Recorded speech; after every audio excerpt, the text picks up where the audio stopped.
요 한 장만 슬라이드를 넘겨주실래요? 아니요, 뒤로. 예. 자, 여기 보면 오늘 문제로 말씀을 시작하려고 합니다. 자, 앞에 가로에 들어갈 말씀을 맞추시는 겁니다. 뒤에 가로 안에 있는 건 이 말을 하신 분들의 이름이고요. 그래서 무엇은 성장이 멈출 때만 죽는다. 무엇이란 자기 희생이다. 이것은 우연에 의존하지 않는 유일한 행복이다. 톨스토이가 한 말이고요. 무엇은 인간 생활의 최후의 진리이며 최후의 본질이다. 슈아프라는 분이 말씀하신 거고, 무어라는 뿌리는 땅속 깊숙이 박았지만 가지는 하늘로 치뻗은 나무여야 한다라고 또 러셀이라는 유명한 작가가 한 말입니다. 이 가로 안에는 동일한 단어가 들어갑니다. 뭘까요? 예? 믿음. 예. 삶. 힌트를 드리면 두 글자입니다. 예? 예, 맞습니다. 사랑입니다. 우리 한번 사랑을 넣어서 한번 읽어볼까요? 사랑은 성장이 멈출 때만 죽는다. 사랑이란 자기 희생이다. 이것은 우연에 의존하지 않는 유일한 행복이다. 사랑은 인간 생활의 최후의 진리이며 최후의 본질이다. 사랑이라는 뿌리는 땅속 깊숙이 박았지만 가지는 하늘로 치뻗은 나무여야 한다. 예, 유명한 작가들이 한 말이라서 그런지 참 의미가 잘 담긴 말이기도 합니다. 자, 이렇게 이제 화면 보셔야 돼요. 작가들의 말을 굳이 빌리지 않는다라고 할지라도 세상에 많은 사람들이 이 사랑이라는 것이 우리가 이 땅을 살아가면서 우리 마음속에 간직해야 될 인간이 마지막까지 놓아서는 안 될 아주 본질적인 요소이고, 또 우리가 세상을 살아나감에 있어서 최고의 가치로 여겨야 될 것이다라고 말하는데 주저함들이 없을 것입니다. 또한 이 사랑이라는 것은 우리 기독교를 대표하는 그런 단어이기도 하죠. 세상에 믿지 아니하는 자들도 그들이 신앙으로서 기독교를 믿지는 않는다라고 할지라도 분명히 이 기독교가 사랑을 보여주는 종교라는 점에 있어서는 부정을 하지 않는다라는 것이죠. 또 믿는 저희들도 어떻게 하면 우리가 이 땅에 하나님의 사랑을 더 잘 보여줄 것인가, 그것이 우리에게 주어진 과제다라고 여겨지기 때문에 우리가 세상을 살아가면서 믿지 않는 사람들에게 억울하고 험한 일을 당한다라고 할지라도 그들과 그 억울함들을 다투지 않고 내가 참아내고 또 손해를 감수하면서 인내하고 살아가는 그 모든 이유가 우리가 그러한 방법들을 통해서 세상에 사랑을 보여주어야 한다라고 그것이 우리의 하나님께 빚진 내용이다라고 믿기 때문에 그렇다라는 것이죠. 근데 여러분, 우리가 이처럼 믿는 자든지 또는 믿지 아니하는 자든지 세상의 대부분의 사람들이 이 사랑을 중요한 것으로 여긴다라고 한다면, 세상의 모든 사람들이 지금보다 10%만 더 사랑의 마음을 키운다라고 한다면, 또 단 1%만 지금보다 사랑의 행동들을 더 많이 한다라고 한다면 아마 이 세상에는 지금보다 더 놀라운 일들이 벌어지게 될 것입니다. 우리가 걱정하고 근심하는 일들이 세상에 사라지게 될 것이죠. 근데 참 이상하지 않습니까? 믿든지 아니 믿든지 상관없이 이 세상의 모든 사람들이 세상에서 이 사랑이라는 것이 참 큰 가치를 가지고 중요한 것이다라는 걸 알고 있음에도 불구하고, 강조하고 있음에도 불구하고 왜 세상이 이렇게 되어져 갈까요? 왜 사람들은 그 사랑이라는 가치를 알면서도 이 세상을 살아가면서 제대로 사랑하지 못하며 살아갈까요? 물론 여기에는 여러 가지 이유들이 존재할 수 있습니다. 사람마다 이기심이 존재하고 또 미움이 존재하고 질투와 같은 여러 가지 이유들이 존재하기 때문에 사랑이 중요하다라는 것을 아나 그 사랑을 행하며 살아가는 것이 힘들지요. 그러나 이건 세상에서 말하는 그런 이유이고, 우리가 엄밀하게 말하면 성경적인 관점에서 보면 사람은 사랑을 안 하는 것이 아니라 뭐 하는 겁니까? 못 하는 겁니다. 원래 사람은 태어날 때부터 사랑을 할 수 없게 태어난 것이 바로 성경에 말하고 있는 성경이 하나님께서 우리에게 보여주고 계신 사랑의 정의에 더 가까울 것입니다. 자, 그 한번 증거를 찾아보도록 하겠습니다. 우리가 흔히 사랑장이라고 알고 있는 고린도전서 13장 3절의 말씀을 보겠습니다. 제가 읽어드릴게요. 고린도전서 13장 3절입니다. 내가 내게 있는 모든 것으로 구제하고 또 내 몸을 불사르게 내줄지라도 사랑이 없으면 내게 아무 유익이 없느니라. 여러분 너무나 잘 알고 있는 구절이죠. 그런데 여러분이 고린도전서 13장 3절의 말씀처럼 내가 내게 있는 모든 것으로 구제하고 또 내 몸을 불사를 정도로 누군가를 위해서 헌신하는 삶을 살았다라고 한다면 여러분 우리는 그것 자체만으로 그 사람을 뭐라고 부를 수 있습니까? 사랑의 화신이다라고 부를 수 있습니다. 여러분 이 중에서 내가 있는 모든 것들을 털어서 구제해 보신 적 있으십니까? 내 모든 것을 불살라서 남을 위해서 살아보신 적 있으십니까? 우리 중에 그런 사람이 한 명도 없습니다. 그런데 이 정도 했다라고 한다면 우리는 그 사람에게 야, 당신은 세상에 덧없을 다시는 존재하지 않을 사랑의 모습을 보여준 사람입니다 라고 불러야 됩니다. 그의 행위를, 그의 행동을 사랑이다라고 우리가 쳐주어야 합니다. 그런데 바울 사도는 네가 그렇게 해줬을지라도 사랑이 없으면 내게 아무 유익이 없느니라 라고 말씀을 하셨다라는 것입니다. 여러분 이게 무슨 말입니까? 사랑이 없이도 얼마든지 내 모든 것을 다 털어서 누군가를 구제할 수 있다라는 것입니다. 사랑이 없어도 내 모든 것을 다 불살라서 누군가를 위하여 헌신하는 일생의 삶을 살 수 있다라는 것입니다. 즉 우리가 일반적으로 생각하는 것처럼 내게 있는 소유를 다 털어서 누군가에게 구제하고 내 삶을 다 바쳐서 누군가를 위해 희생하는 삶을 우리는 쉽게 사랑이다라고 판단을 하나 우리가 생각하고 우리가 믿고 있는 그런 희생적이고 헌신적인 삶이 성경에서 말하는 그런 사랑은 결코 아니다라는 것입니다. 그것이 사랑의 증거요 사랑의 결과물이 다는 아니다라는 것입니다. 여러분 사실 이런 삶은 이런 행동은 여러분 예수를 알지 못하는 이들도 얼마든지 행할 수 있다라는 것입니다.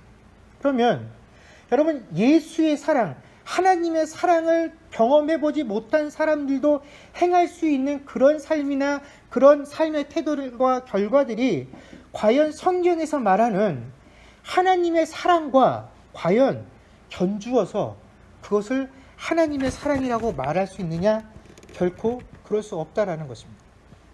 성경에서 말하는 하나님의 사랑, 또 신자인 우리가 하나님께 빚졌다라고 여기며 세상에 보여주어야 할 그 사랑은 결코 우리가 생각하는 것처럼 누구에 대해서 측은히 여기고 불쌍히 여겨서 그들을 위하여 구제하고 내 삶을 통하여 그들에게 헌신하는 삶을 살아가는 그런 형태로 드러나는 사랑의 모습이 결코 아니다라는 것입니다.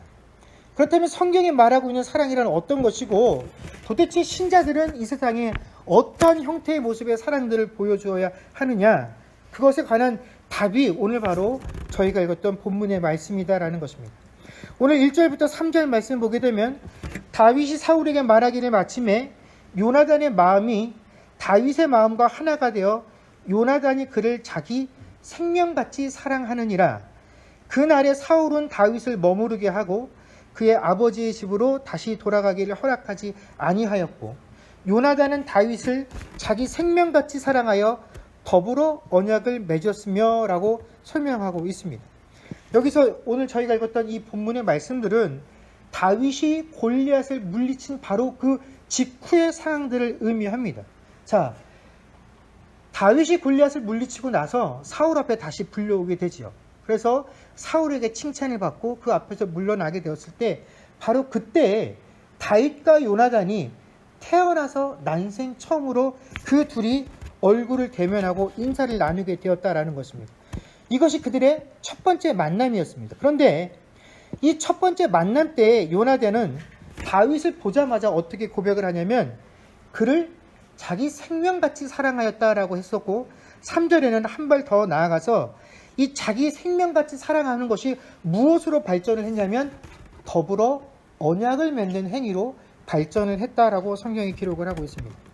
여러분 사람이 사실 사람을 좋아하고 호감을 갖게 되는 데는 여러 가지 이유들이 있습니다. 저 사람이 나하고 생각하는 것들이 비슷하면 우리는 그 사람을 처음 만났어도 쉽게 호감을 갖게 됩니다. 나와 친미 활동이 같으면 호감을 갖게 되고, 또 우린 같은 고향 출신이고 또 같은 학교만 되어도 한 번도 얼굴을 같이 본 적이 없어도 먼데 떨어져서 만나게 되면 왠지 그 사람에게 더 마음이 가고 정이 가는 것들이 우리의 심정이죠. 물론 아무리 첫 만남에서 이렇게 호감이 간다라고 해서 그 사람에게 내가 내 생명과 같이 사랑한다라는 것이 실제로 쉬운 일은 아니나, 또 우리가 영화 같은 데 보면 어떡합니까?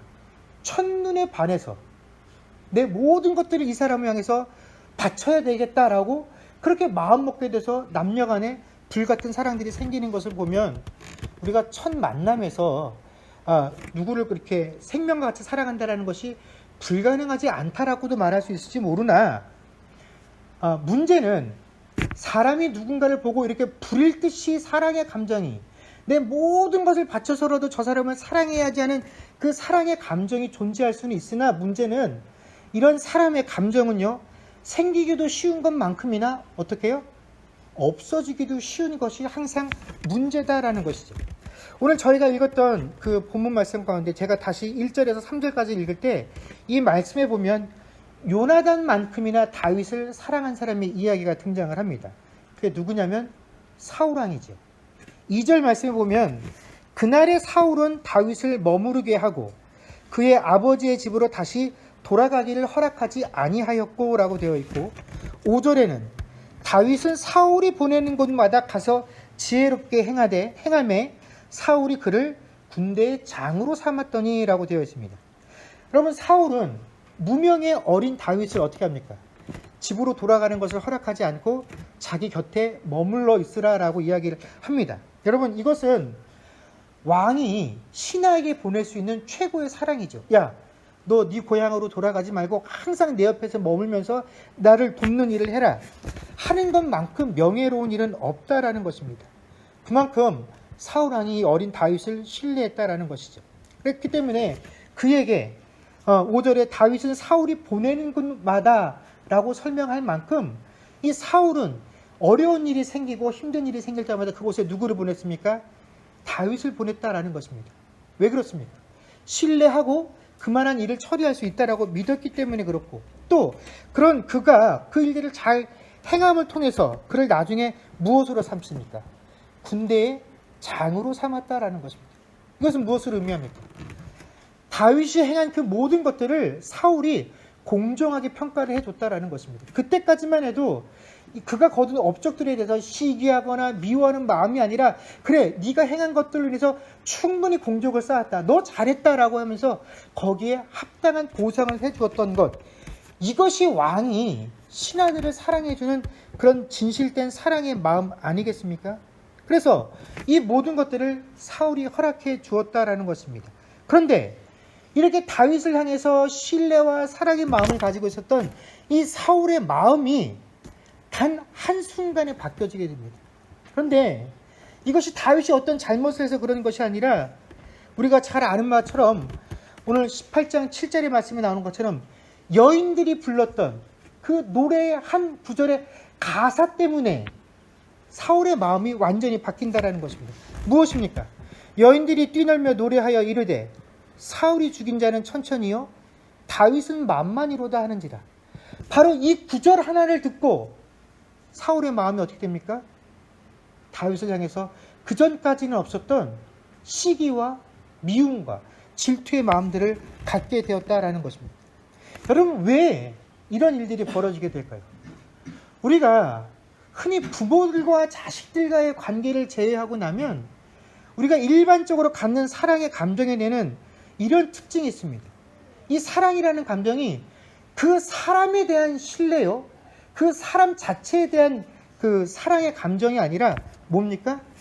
그 사람이 가지고 있는 매력, 그 사람이 가지고 있는 능력에 대해서 우리는 좋아하는 감정을 가지게 된다라는 것입니다. 그래서 그 사람이 만들어낸 결과물에 우리는 좋아하는 마음을 가지게 된다라는 것이죠. 남자들이, 여자들이 첫 만남에서 사랑을 불같이 태우는 이유들이 뭡니까? 그 여인이, 그 남자가 가지고 있는 그 외모적인 아름다움, 그가 그동안 공들여서 갖고 왔던 그 외모에 반하기 때문에 그렇습니다. 그가 쭉 자라오면서 열심히 공부하고 그 결과물로 만들어낸 요즘 흔히 하는 말로 스펙을 보게 되면 괜히 못생긴 사람들 더 잘생겨 보이게 된다라는 것입니다. 우리가 솔직히 누군가를 사랑하고 좋아하게 된다라는 것은 그 사람 자체에 대한 사랑이 아니라 그 사람의 능력, 그 사람의 매력, 그 사람의 그 매력과 능력들이 만들어낸 결과에 따라서 그 사람을 사랑하게 된다라는 것입니다. 여러분, 오늘 이스라엘 백성들이 다윗을 좋아한 이유를 보십시오. 그 백성들이 다윗을 사랑한 이유가 무엇입니까? 사울이 그를 보내는 곳마다 그가 일처리를 너무 잘했기 때문에 그렇다라는 것입니다.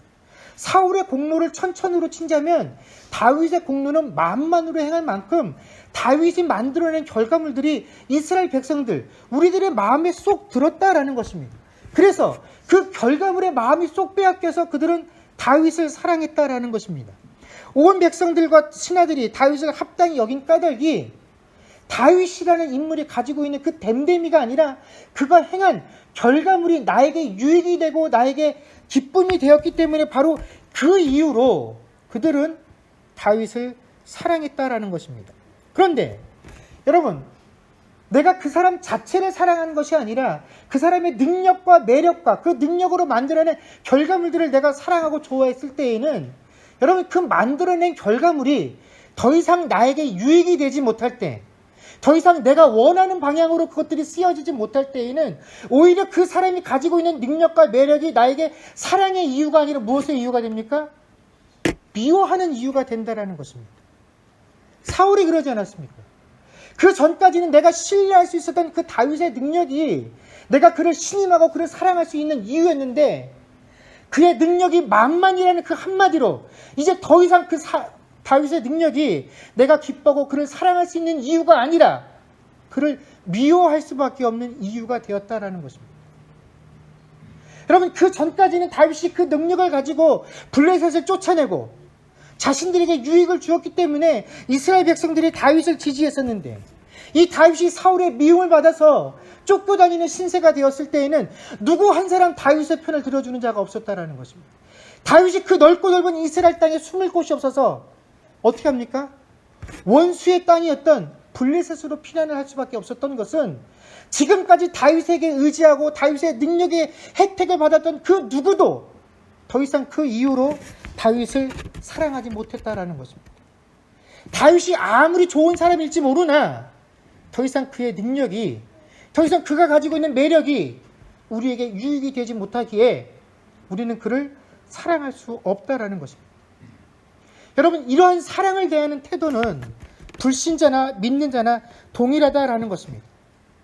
그런데 오직 단 한 분만이 그렇지 않은 세상을 우리에게 보여주신다라는 것입니다. 바로 성경이 말하는 사랑이 그 사랑이다라는 것이죠. 바로 하나님께서 신자들을 향하여 보여주신 사랑이 그렇다라는 것입니다. 그리고 그 사랑의 본이 되어지는 모습이 오늘 저희가 읽었던 요나단과 다윗 사이에 존재하는 사랑의 모습이다라는 것입니다. 그리고 그 사랑의 특징은 바로 언약의 관계로 묶여있는 사랑이다라는 것입니다. 여러분, 저희가 잘 아는 바와 같이 언약이라는 것은 계약을 의미하는 단어입니다. 여러분, 사실 계약이라는 것은 이 계약이라는 행위가 이루어질 때 계약을 하는 그 양쪽의 당사자들이 서로의 유익이 맞아떨어져야지만 이루어질 수 있는 행위이죠. 어느 한쪽이 일방적으로 유리한 계약이라는 것은 사실 인간들 세상에는 보기가 힘든 것입니다. 또 설사 사람들끼리 계약을 체결했다라고 할지라도 그 계약이 유효하기 위해서는 이 두 사람 모두가 어떻게 됩니까? 이 계약을 유지하기 위해서 계속 애써야 합니다. 어느 한쪽이 일방적으로 했었던 계약을 유지하는데 불성실하게 임하게 되면 그 계약은 파기되어지게 되고 그 계약을 어긴 사람에게 무엇을 먹이게 됩니까?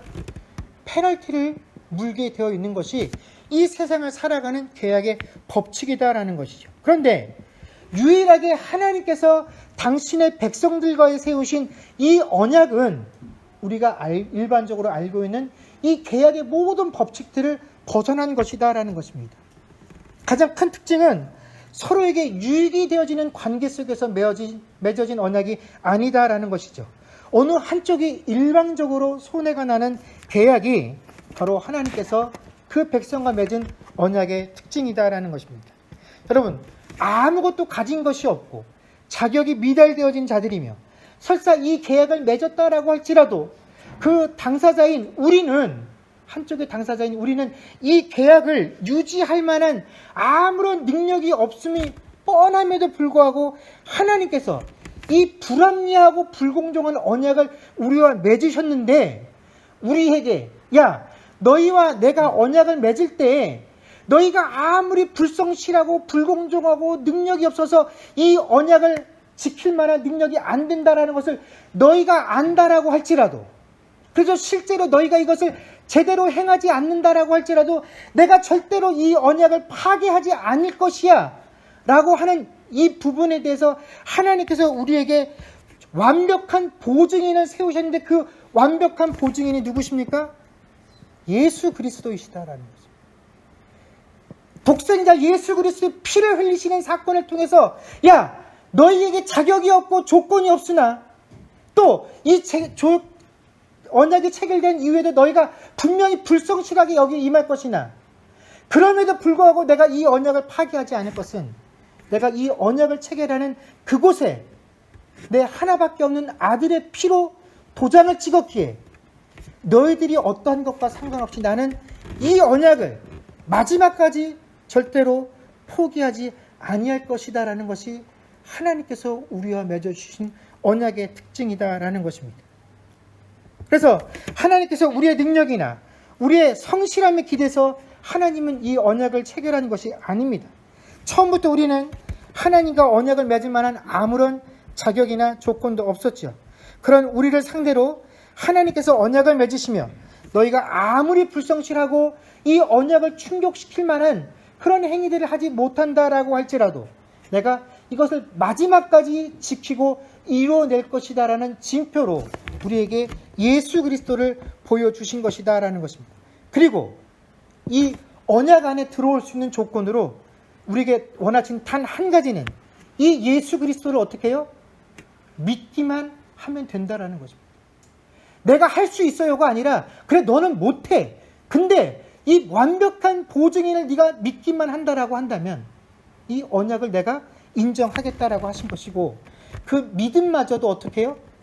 선물로 줄게 하신 것이 하나님께서 그 백성과 맺으신 언약의 실체다라는 것입니다.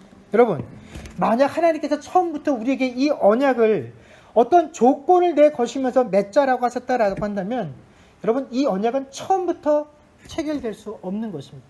또 그 이후에라도 이제 언약을 맺었으니 너희가 좀 뭔가 변화되어야지 않겠냐?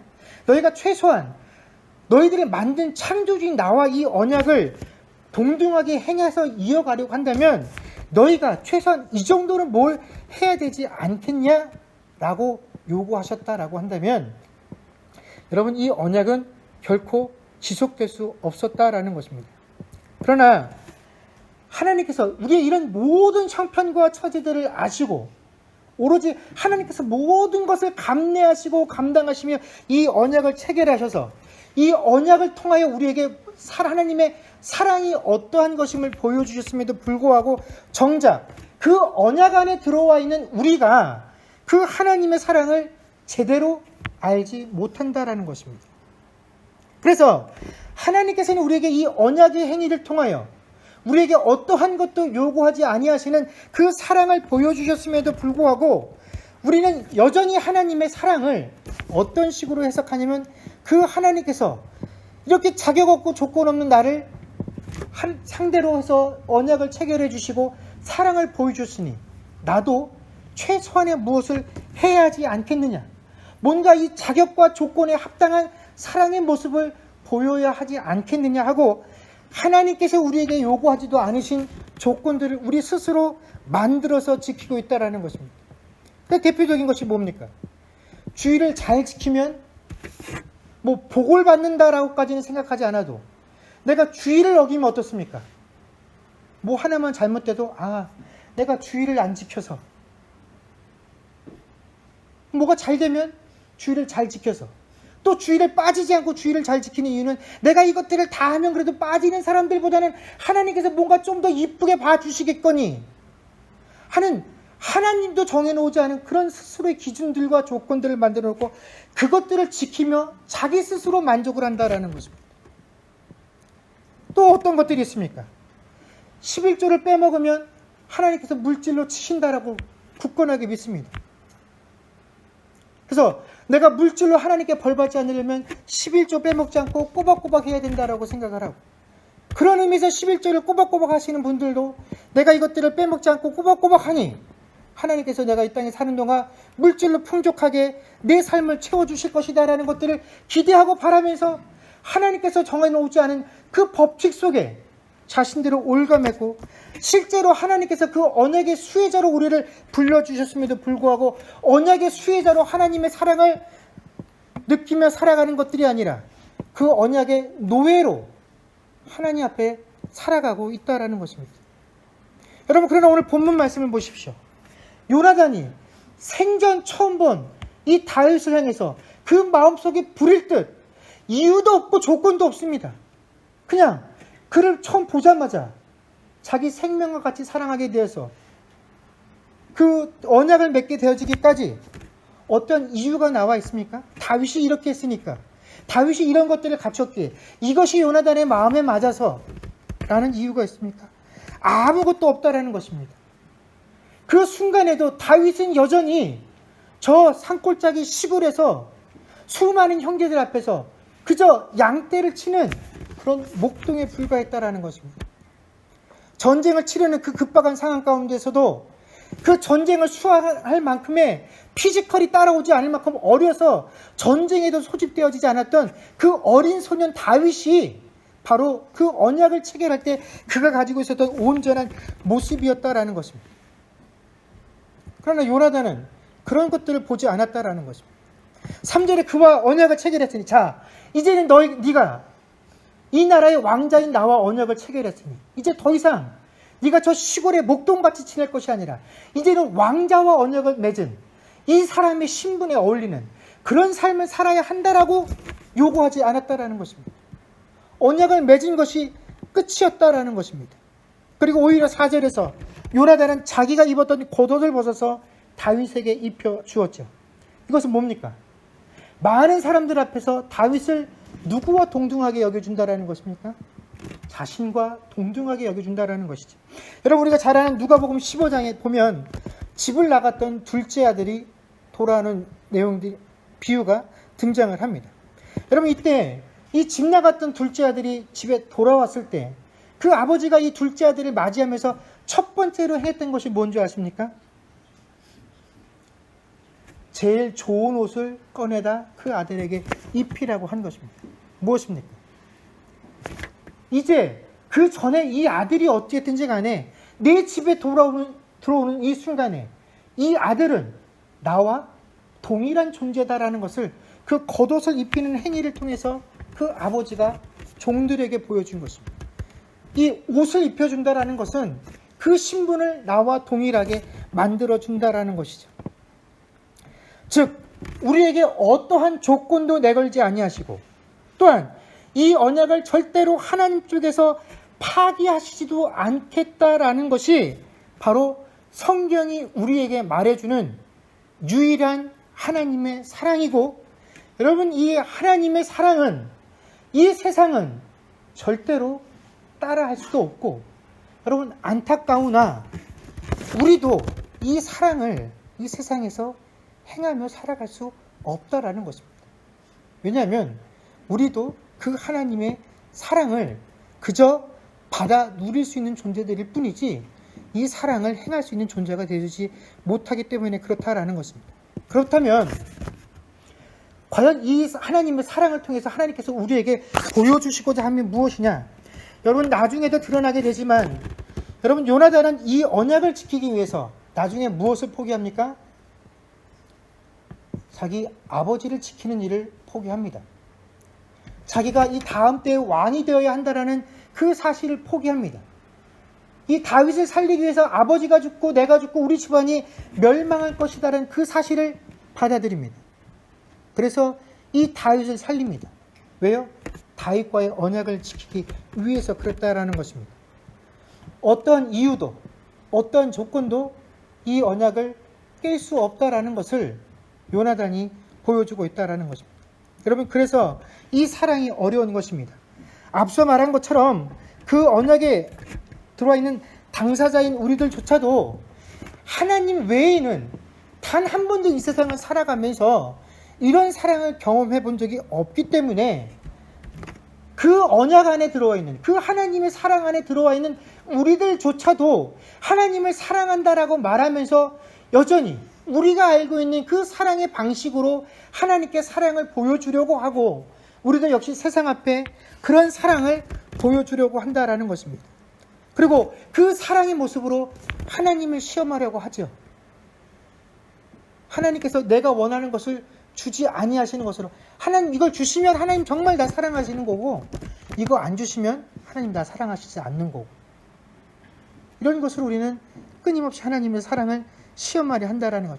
그러나 성경이 말하는 하나님의 사랑은 그런 것이 아니다라는 것입니다. 그리고 결국 우리는 하나님께서 우리에게 사랑을 주셨음에도 불구하고 그 사랑 안에서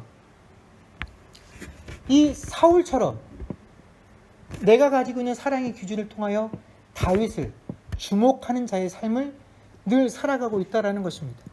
여러분, 얼마나 불행한 일입니까? 여러분, 그렇기 때문에 신자인 우리들이 세상 앞에 이 하나님의 사랑을 온전히 보여주는 것에 늘 실패하며 살아간다는 것입니다. 아마 다윗이 요나단과 이 언약을 체결할 당시에 다윗은 자신의 미래에 어떠한 일들이 생겨날지 전혀 예상치 못했을 것입니다. 얼마 지나지 않아서 사울이 그토록 집요하게 자신의 목숨을 취하게 될 것이다라는 것을 전혀 예상치 못했겠죠. 그러니 그런 상황 속에서 이 요나단과 언약을 체결했다라는 것에서 이것이 과연 내 인생에 얼마나 큰 위로가 되고 얼마나 큰 힘이 되고 이것이 과연 내 생명을 지키는 유일한 방패막이가 될 것이다라는 것을 전혀 알지 못했을 것입니다.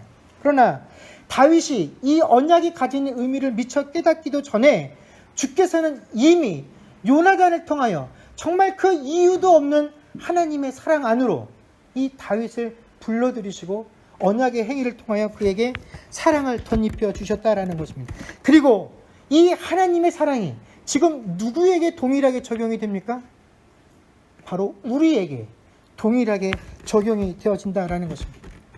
여러분, 사실 우리가 머리로는 이 언약의 의미들을 잘 알고 있으나 우리의 삶 가운데 이 언약의 참 의미들을 알아 하나님께서 내게 베푸신 이 사랑의 은혜들을, 이것이 내게 규칙으로 온 것이 아니요 법칙으로 온 것이 아니요 나는 이것의 노예가 아니라 아무런 자격과 조건이 없음에도 불구하고 일방적으로 하나님께서 베풀어 주신 사랑이라는 것을 알고 있음에도 불구하고 우리가 가지고 있는 이 사랑의 한계 때문에 여전히 하나님의 우리에게 베풀어진 그 사랑을 제대로 알지 못하고, 그렇기에 이 세상에 하나님의 사랑을 제대로 보여주지도 못하는 그런 상황 속에서 여러분, 우리가 하나님께서 베풀으셨던 이 사랑으로 인해서 참 위로와 평안을 누리며 살아가지 못할 때가 많이 있다는 것입니다.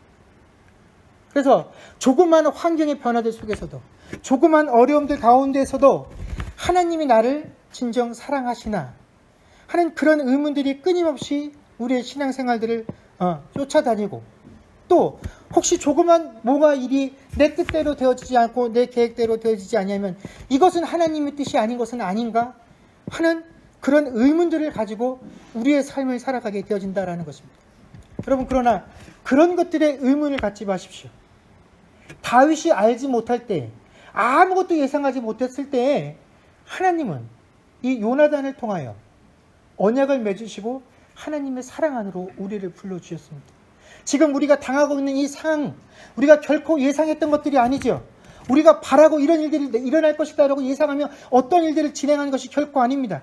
그럼에도 불구하고 우리가 예상하지 못했던 이 험난하고 마음 아프고 가슴 아픈 이 상황들을 우리가 직면하고 있는 것은, 여러분, 이 상황과는 별개로 이미 이 상황들을 해결하실 그 하나님의 사랑이, 그 사랑의 언약들이 이미 체결되어졌다라는 것이고, 하나님의 그 사랑을 수행하심에 있어서 절대로 우리의 노력과 우리의 조건들을 요구하는 것이 아니라 하나님께서 일하심으로 하나님께서 맺으신 이 약속들을 이루어 가실 것이다 라는 것입니다.